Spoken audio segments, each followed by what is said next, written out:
이번 차시에서 배울 학습 내용과 학습 목표를 확인해 보세요.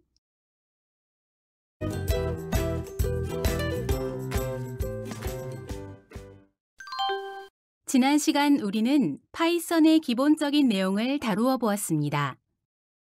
파이썬뿐만 아니라 모든 프로그래밍 학습은 집을 짓는 것과 마찬가지입니다. 집을 지으려면 문, 창문, 지붕 등 다양한 요소가 필요하지만 가장 먼저 해야 할 것은 기반 공사입니다. 집을 지으려면 튼튼한 기반이 필요한 것입니다. 이러한 튼튼한 기반이 갖추어져야 뼈대와 벽을 올릴 수 있고 그 이후에 문과 창문, 지붕 등의 요소를 만들 수 있습니다. 이와 같이 프로그래밍을 학습하는 것도 튼튼한 기반을 쌓은 후에야 여러 가지 다양한 요소들을 사용하여 프로그래밍을 실시할 수 있겠지요. 그래서 지금부터 우리는 이러한 기반 다지기를 진행할 텐데요. 그중 가장 기본이 되는 학습 내용이 바로 파이썬의 연산자와 자료형입니다. 재미있는 점은 파이썬은 숫자에 있어서 정수, 실수, 복소수를 모두 지원한다는 점입니다. 그러나 대부분 정수나 실수를 사용하게 되고 특별한 분야가 아니면 복소수는 거의 사용하지 않습니다. 그래서 대부분 정수나 실수를 사용하며 파이썬의 기본적인 자료형은 정수형이냐 실수형이냐를 명시하지 않는데요. 만약 여러분이 데이터를 작성하면 자료형이 편집됩니다. 여러분은 프로그램을 처음 배우기 때문에 이에 대해 크게 인지하지 못하고 넘어갈 수 있습니다. 하지만 참고로 다른 목적으로 파이썬 이외의 다른 프로그래밍 언어를 접하게 된다면 정수형 자료형, 실수형 자료형, 심지어는 작은 정수형 자료형, 큰 정수형 자료형, 소수점 몇 자리까지 실수형 자료형, 혹은 그것의 2배인 실수형 자료형 등 세분화하여 구분되는 것을 알 수 있습니다. 그러나 파이썬에서는 정수, 실수, 복소수로 구분됩니다. 참고로 복소수는 다음과 같이 실수부, 허수부로 표현하며 실수부에 접근하기를 원할 때에는 .real을 사용하고 허수부에 접근하기를 원할 때에는 .image를 사용한다는 정도만 확인하시면 되겠습니다. 복소수에 대해서는 프로그램 입문자가 사칙연산을 배우면서 꼭 알아두어야 할 것은 아닙니다. 하지만 파이썬 연산자 중 가장 많이 사용하는 연산자에는 사칙연산이 있습니다. 바로 더하기, 빼기, 곱하기, 나누기인데요.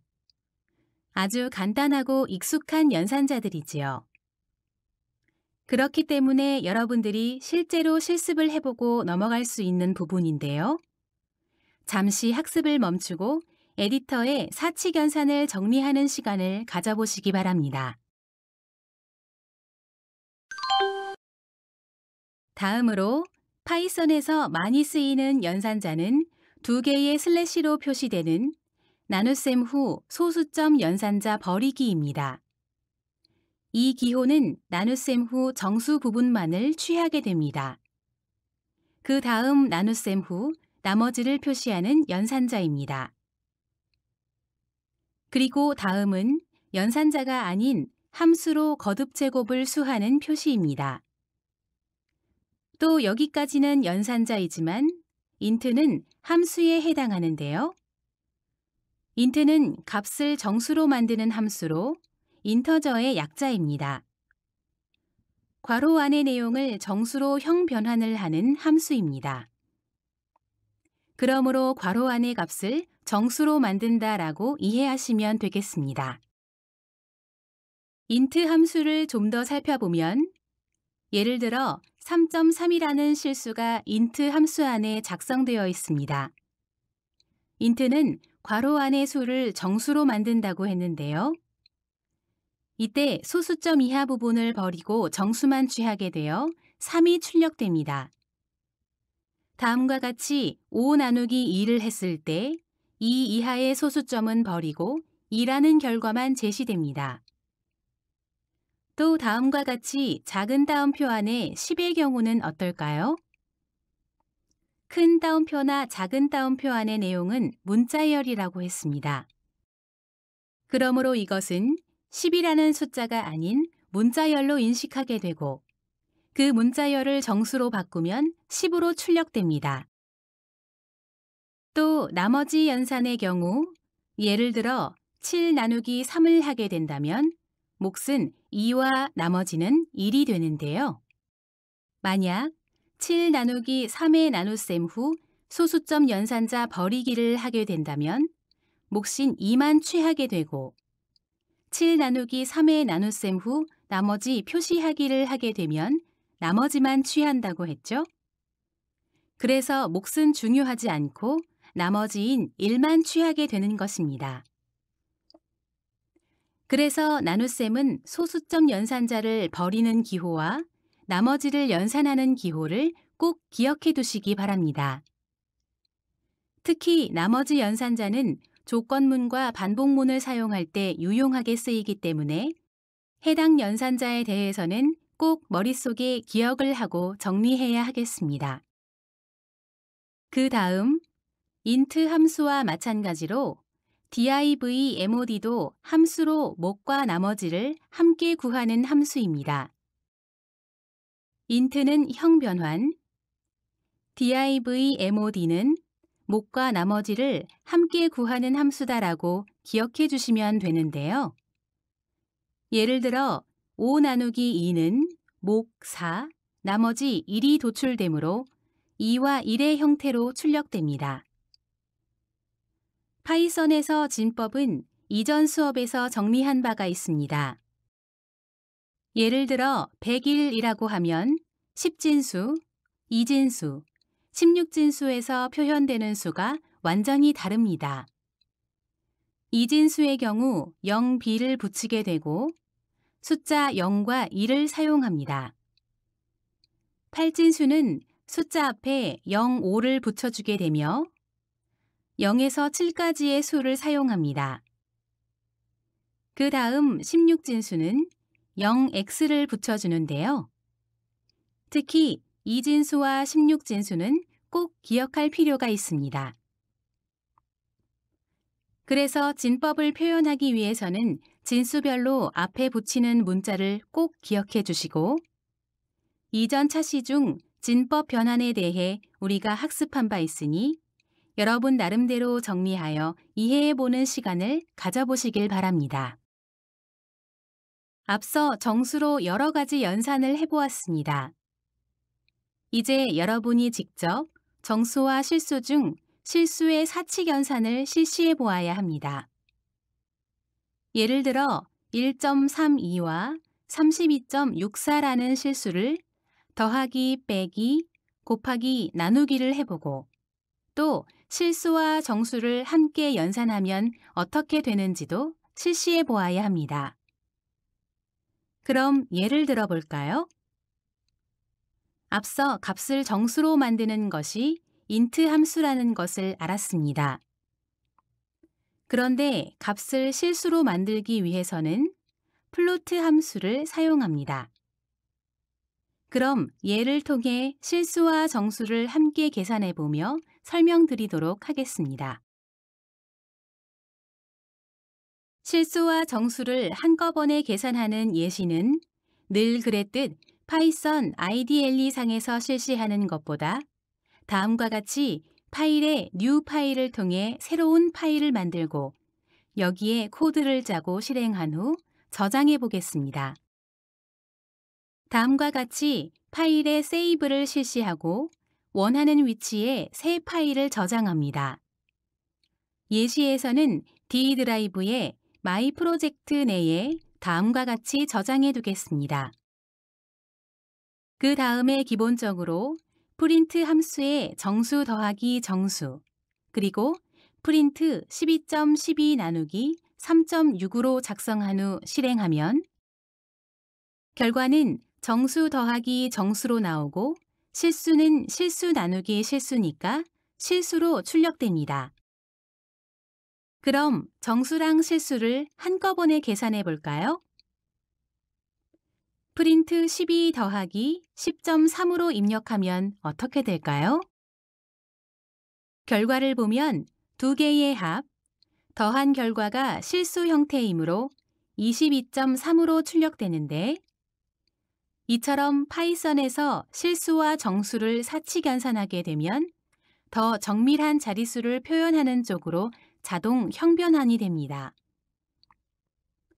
다른 프로그램에서는 정수와 실수를 한 번에 계산하게 되면 상황에 따라 정수나 실수형으로 형변환하지만 파이썬은 정수와 실수를 사치 계산하게 되면 소수점 자리를 더 정밀하게 표현하는 쪽으로 자동 형변환된다는 점을 기억해 주시면 되겠습니다.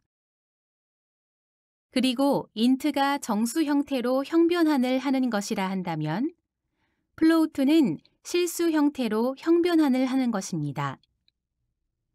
예를 들어 float 5라고 입력했을 때 5는 정수이지만 실수 형태로 다음과 같이 소수점을 포함해 출력합니다. 그래서 5니까 5.0으로 표시되겠죠.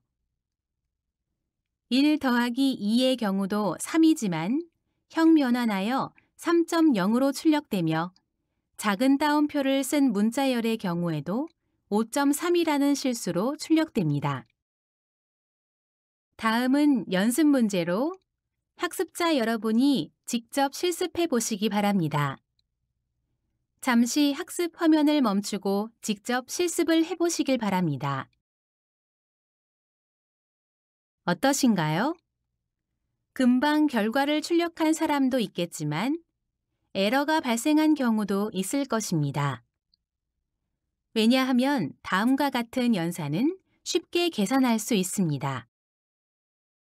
그런데 예를 들어 13 더하기 22 빼기 3 곱하기 4라는 첫 번째 문제의 경우 22 빼기 3이 괄호 안에 있으므로 먼저 계산하고 그 다음 곱하기 4를 계산하게 되고 거기에 13을 더해 89라는 결과가 출력됩니다. 19에 4를 곱하고 거기에 13을 더한 결과값이죠. 여기서 중요한 것은 괄호 안의 수식이 먼저 계산되는 것입니다. 중요한 것은 프린트 함수 안에 있는 값들을 계산할 때 괄호 안의 수식을 먼저 계산하고 그 다음 곱하기, 그 다음 더하기 13이 적용되는 것을 이렇게 괄호를 사용하여 연산의 우선순위를 의도적으로 보여주는 것입니다. 만약 괄호가 없으면 3 곱하기 4가 먼저 계산되겠죠? 다음의 경우도 물론 괄호를 사용하여 표현하게 됩니다. 그래서 괄호를 사용해 표현해 보면 22 빼기 3에 4를 곱한 수에 나누기 5를 적용하고 마지막으로 13을 더한다는 의미가 됩니다. 그래서 결국 괄호의 괄호, 괄호가 적용된 순서대로 연산을 하게 된다는 것을 프린트 함수 안에서 다음과 같이 표현하게 되는 것입니다. 그래서 실행하면 다음과 같은 결과가 출력됩니다. 그런데 여러분이 간혹 실수할 수 있는 부분은 다음과 같이 22 빼기 3을 연산하고 그 다음 곱하기 4를 연산한 후 나누기 5를 연산하게 되는데 이때 괄호를 열고 닫는 것이 정확히 맞아야 한다는 것입니다. 아마 여러분들 중 혼자 실습을 수행해 보다가 많이 실수하게 되는 부분이 이 부분입니다. 간혹 괄호를 적용하다가 실수로 괄호로 시작하고 뒷부분에서 괄호를 적용하지 않는 경우가 생기거나 수정을 하다가 괄호 한쪽을 삭제해버리는 경우도 있는데요. 이렇게 괄호의 짝을 맞추지 않게 된다면 코드가 열렸으나 닫히지 않게 된다는 것으로 결국 열고 닫고 하는 짝이 맞아야 한다는 의미입니다. 이 부분을 꼭 명심하시기 바랍니다. 다음 2번 연습 문제는 여러분이 이번 시간에 직접 실습해 볼 문제입니다. 지문이 길게 제시되어 있는데요. 바로 프로그램을 짜려고 하지 말고 일단 지문을 읽으며 내용을 확인해 봅시다. 국립환경과학원에서는 아파트에서 소음이 가장 심한 층수를 구하는 계산식을 발표했는데요. 소음이 가장 심한 층은 0.2467 곱하기 도로와의 거리 더하기 4.159입니다. 그럼 이 식이 코드에 쓰이게 될 것입니다. 그래서 소음이 가장 심한 층수가 출력되게 만들어야 하는데 지문에 소음이 가장 심한 층에 대한 수식이 다음과 같이 제시되어 있습니다. 그래서 이 수식을 통해 결과를 출력해 보면 7.54층으로 출력됩니다. 그럼 여러분들 앞서 배운 내용 중 어떤 것을 사용해야 할지 정리해보고 직접 결과를 출력해 보시기 바라며 이에 대한 설명은 다음 시간에 설명하도록 하겠습니다.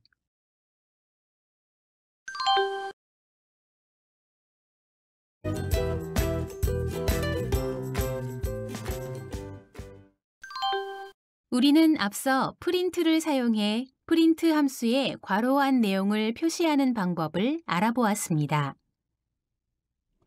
일반적인 프로그램은 데이터를 먼저 입력받아 데이터를 처리한 후 결과를 화면에 출력합니다. 예를 들어 3 더하기 4라는 데이터를 입력하여 프린트 함수를 사용해 화면에 표시하게 되는데요. 프로그램은 대부분 어떤 사용자를 대상으로 만들어집니다. 프로그램은 만들게 되면 나만 사용하는 것이 아니라 대부분 어떤 사용자가 사용하도록 하기 위해 만들어지는 것이란 말인데요. 그러므로 우리가 일반적으로 프로그래밍을 할 때에는 사용자의 입장을 고려하여 작성하는 습관을 들여야 합니다. 사용자들은 단순하게 3과 4의 숫자만 사용하는 것을 원하진 않겠죠. 어떤 숫자를 입력하거나 또 어떤 숫자를 입력하여 두 가지를 더해 결과를 보고 싶어 합니다. 그렇다면 여러분은 데이터를 처리했고 데이터를 출력할 수 있지만 데이터를 입력받는 부분에 대해 이해하는 것이 필요합니다. 그래서 데이터 입력에 대한 부분에 대해 알아보고자 하는데요. 데이터를 입력받기 위해서는 두 가지에 대해 고려해야 합니다. 입력받는 방법은 무엇인지, 입력받는 문법은 무엇인지를 알아야 하고, 또 어디에 입력받을 것인가를 고민해야 됩니다. 그럼 이 두 가지에 대해 한번 알아보겠습니다. 우선 데이터를 입력받기 위해서는 변수라는 저장 공간이 필요합니다. 프로그래밍에서 변수는 값을 저장하는 상자로 생각할 수 있습니다.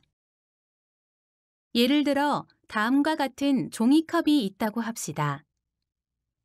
그러면 이 종이컵을 두고 이것이 무엇이냐고 물었을 때 대부분의 사람들은 종이컵이라고 이야기합니다. 하지만 여기에 물을 따랐습니다. 그리고 이것이 무엇이냐고 하면 대부분 사람들은 이것을 종이컵이라 하지 않고 물이라고 대답합니다. 종이컵 안에 물이 있는데 종이컵이라고 하는 경우는 잘 없죠? 이처럼 종이컵이라는 것 안에 어떤 내용물이 담겨 있는지가 중요한 것입니다. 변수도 마찬가지입니다. 변수에는 우리가 접근하기 위한 이름이 있습니다. 이때 우리의 관심은 이 이름을 통해 변수 안의 내용에 접근하는 것입니다. 그래서 변수는 값을 저장하는 상자라고 생각할 수 있습니다. 이 부분은 학습을 끝낸 뒤에도 꼭 다시 한번 확인해 보시길 바랍니다. 기본적으로 컴퓨터 시스템은 CPU라고 하는 중앙 처리 장치가 있고, 그 다음 메모리가 존재하며, 그 다음 스토리지, 즉 하드디스크나 SSD 등의 저장 장치가 있습니다. 그래서 프로그램을 실행하고자 한다고 했을 때 우리가 하드디스크 내의 다양한 프로그램들 중 하나를 실행하기 위해 아이콘을 더블 클릭하여 동작하면 이는 메모리로 전달되고 이 메모리에서 CPU에 한 줄씩 실행되는 것이 프로그램 실행 구조입니다. 이 부분에 대해서도 학습을 통해 설명하게 되면 너무 많은 내용을 확인해야 하므로 참고로 여러분들이 꼭 프로그램 시스템의 구조와 CPU, 메모리, 저장 장치, 그리고 프로그램이 실행되는 방법 등을 개인적으로 학습해 보시길 바랍니다. 그럼 이 메모리에 명령이 전달되게 하고 또 변수라는 것이 메모리의 자리를 잡게 됩니다. 결국 변수는 앞서 이야기한 0x0001, 즉 16진수로 표현되는데요. 참고로 이에 대해서도 잠깐 설명드렸죠? 컴퓨터의 기본 단위는 1비트이고 1비트가 8개가 모여 1바이트가 되는데 메모리의 기본 단위는 1바이트입니다. 각 바이트마다 00001, 00002 등 주소가 존재합니다. 그래서 변수는 메모리 공간에서 만들어지게 되고요. 변수의 이름, 예를 들어 데이터라는 변수 이름을 만들게 되면 데이터가 만들어지고 이 데이터는 메모리의 주소를 가리키게 됩니다. 여기서는 일단 이 정도만 이해하셔도 문제가 없을 듯합니다. 정리한다면 변수는 컴퓨터 메모리 공간을 만들고 값을 저장하는 상자이며 우리는 변수 이름을 통해 변수에 접근할 수 있다는 것입니다. 파이썬에서는 변수가 다음과 같이 생성됩니다. 보시면 x라는 변수를 만들고요. 거기에 100이라는 값을 대입합니다. 지금까지 별다른 생각 없이 프로그래밍 언어를 사용했지만 대부분 프로그래밍 언어에서 등호는 오른쪽에 있는 값을 왼쪽에 대입한다는 의미입니다. 그래서 등호 하나는 오른쪽 값을 왼쪽에 대입한다. 즉, x라는 변수를 만들어서 그 변수에 100이라는 값을 집어넣는 것입니다. 예를 들어 종이컵에 우유를 집어넣는다는 의미입니다. 그래서 종이컵에 우유가 들어가면 그 다음부터 종이컵은 우유가 됩니다. x도 100이 들어가면 x라는 변수의 성질을 가지고 있지만 그 안에는 100이라는 값이 들어가는 겁니다. 또 처음에는 x라는 변수에 100을 대입했지만 여기서 x라고 만들어진 변수에 100을 없애고 200을 쓴다면 어떻게 될까요? 100을 없애고 200을 넣는다는 것은 종이컵에 우유를 따랐지만 우유를 다 마시고 빈 종이컵에 사이다를 넣은 것과 마찬가지가 됩니다. 그렇게 되면 종이컵은 더 이상 우유가 아니라 사이다가 될 것입니다. 그래서 그 이후부터는 우유가 아닌 사이다로 인식되겠죠? 이처럼 같은 종이컵에 우유도 사이다도 넣을 수 있는 것처럼 x라는 변수에 100을 넣을 수 있지만 한 번 만들어진 변수에 다른 값을 넣을 수 있습니다. 그래서 화면의 결과는 200으로 출력되는 것입니다. 여러분들이 이를 직접 작성해 보시면 그 결과가 200으로 출력되는 것을 확인할 수 있을 것입니다. 이번 차시에서는 파이썬 숫자 자료형과 사칙 연산, 그리고 변수를 이해하는 시간을 가졌습니다. 다시 한번 오늘 배운 내용을 생각하면서 잘 정리해 보세요. 학습한 내용을 실습을 통해 확인해 보겠습니다. 학습한 내용을 문제를 통해 확인해 보겠습니다.